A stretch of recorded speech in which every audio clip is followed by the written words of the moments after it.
په ټولنه کې قدر، عزت او پیسې لاسته راوړل صرف د یو فورمول له لارې کیږي او دغه فورمول د خلکو د ستونزو ورهوارول دي.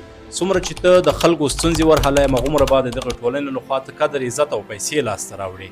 دغه ستونزې بیا په دوه قسمه دي. یو هغه ستونزې دي چې مخکې نه د خلکو لخوا حل شوي دي.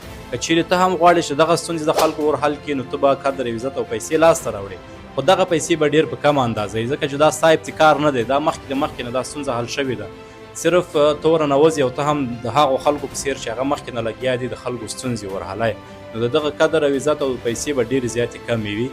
خو دوهمې ستونزې داسې ستونزې دي چې هغه غټې ستونزې دي او د ټولنې لپاره نوې ستونزې دي چې خلک ورسره نوي مخ شوي دي. که چیرې ته په ټولنه کې دغسې ستونزې پیدا کوې او بالاخره دغه ستونزې حلوې نو ته به ډېر زیات قدر، عزت او پیسې لاسته راوړې.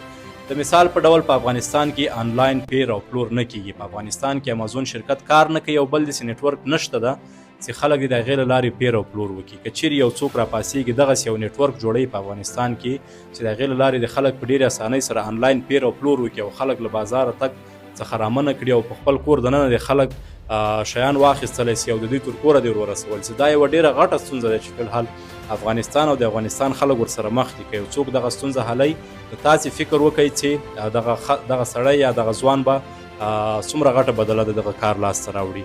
نو هدف دا ده چې څومره تاسې ستونزې د خلکو ورحلوئ همغومره زیاتې پیسې به تاسې لاسته راوړئ. څومره غټې او نوې ستونزې چې تاسې حلوئ همغومره په غټ مقدار باندې به تاسې بدله لاسته راوړئ. نو کوشش وکړئ چې هغه ستونزې حل کړئ چې هغه نوې ستونزې دي او تر اوسه پورې چا نه وي حل کړي او تاسې لومړني خلک واوسئ چې هغه ستونزه مو حل کړې اوسي. په دې ډول به مو ډېر زیات قدر او عزت او ډېرې پیسې لاسته راوړي.